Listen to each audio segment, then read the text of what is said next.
You worked hard. You got close, maybe closer than you've ever been before. Then you watched yourself blow it. Not because something went wrong, but because you made sure that it did.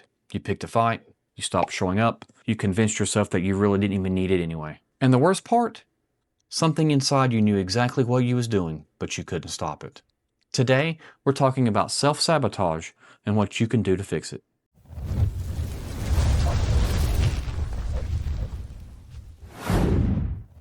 Self-sabotage refers to behaviors, thoughts, or habits, conscious or not, that get in the way of your goals and well-being.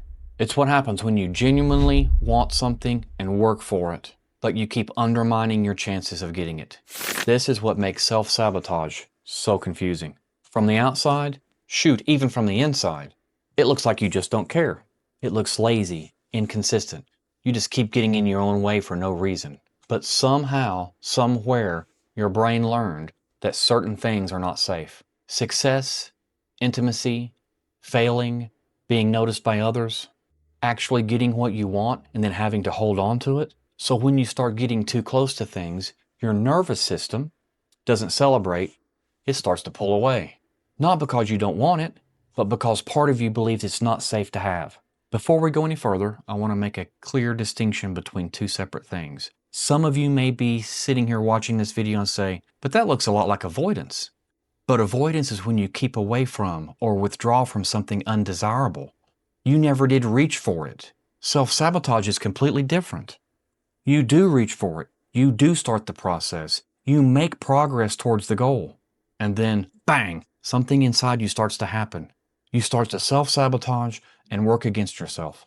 If you've ever gotten close to something and then watched yourself completely make a mess out of everything, this is what we're talking about. This is self-sabotage. And here is what most people never figure out about self-sabotage. It's not a motivation or discipline problem. It doesn't even have to do with the goals that you've set. It's a defense mechanism. It's used to protect you from one of three things: anxiety of failing, pressure of succeeding, vulnerability of letting something actually matter to you. This is why it doesn't feel like self-destruction. To you, it feels like you're cautious. You keep telling yourself, I'm just being realistic about this situation. That you're protecting yourself from something that is just going to hurt you down the road. But until you understand exactly what the pattern is, you're never going to be able to change it because it serves a purpose. It's protecting you. It's helping you. Now, let's take a look at two real-world examples of self-sabotage. First, let's think about someone who's been working towards a goal for a really long time. A promotion, a degree, maybe a business idea that they finally started to take seriously. Progress towards their goal, and then out of nowhere, things start to slip. You miss a deadline. You have a conflict at work. You spend the entire day doing everything except what you need to be getting done. And then someone asks you, how's your day going? And you answer, everything's good. But it doesn't feel like self-sabotage. To you, it may just feel like, I just had a bad week, or maybe something's a little off. Maybe I need to get more sleep. But here's what's actually happening. The opportunity is getting real. It's getting close. It's about to become a reality, which means you could fail and you could lose it all. Or what could maybe even be worse is that you get what you're wanting and then you have to work to keep it. The brain begins to detect threat and it starts building an off-ramp. Because here's the thing. Self-sabotage is not trying to make you fail. It's trying to keep you safe. So the closer you get to the thing that you want, the closer you get to the fear of losing it. And losing something you almost had feels way worse than having never tried at all. Next, let's talk about someone who has spent years in relationships that have hurt them over and over and over. They know what it's like to chase someone, to hold on too tightly, to watch everything start to fall apart and them not being able to do anything to stop it. And then you meet someone different, consistent, emotionally stable, always there for you, and it's good.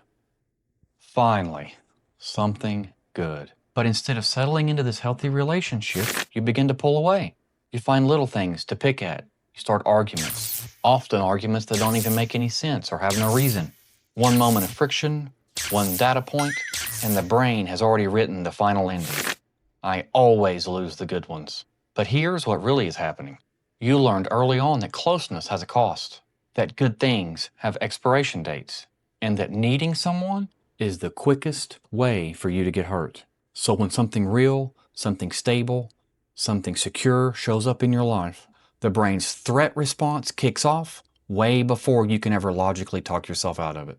You don't need more evidence that this is a good person. You need something that your past has never given you. Proof that good things stay.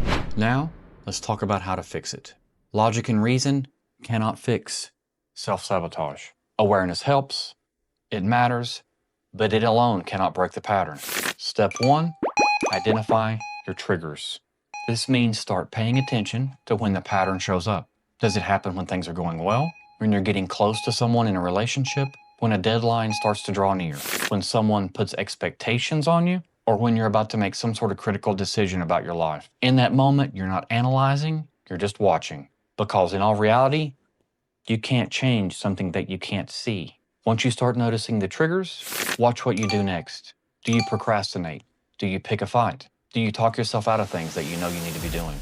Maybe you go quiet, or suddenly convince yourself that you really didn't need what you was trying to get. Don't judge it, just name it. Write it down if you have to. The goal is to put enough space between the trigger and the behavior so you can begin to see the gap. And the gap is where change starts. Step 3, name the underlying fear. When you notice the pattern kicking in, ask yourself one question. What is it that I'm trying to protect myself from? Not what's going wrong, but what specifically is threatening to you. Is it the threat of failure, rejection, or the pressure that comes with succeeding? This is where the real work begins. Not just stopping the behavior, but understanding what the behavior is trying to protect you from. And if this pattern runs deep and shows up across multiple relationships year after year after year, it may be worth exploring with a therapist. Someone who can help you retrace back to where it began and help you build something new in its place. The key takeaway from today's video is this. Self-sabotage is the way that your nervous system learned to keep you safe. It developed that skill a long time ago, and your life was way different then. You're not the same person anymore. Your life is different. Your goals are different. What you need is different. But your nervous system is still running on the same old operating system.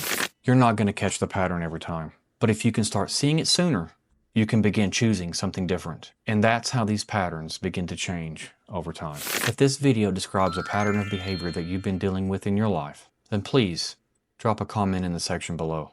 Tell me, what have you sabotaged in your life? Your work, your relationships, maybe it's something else. And if you like this type of content and would like to see more, please hit the like and subscribe button so you don't miss any upcoming videos. Thanks for watching, and we'll see you on the next one.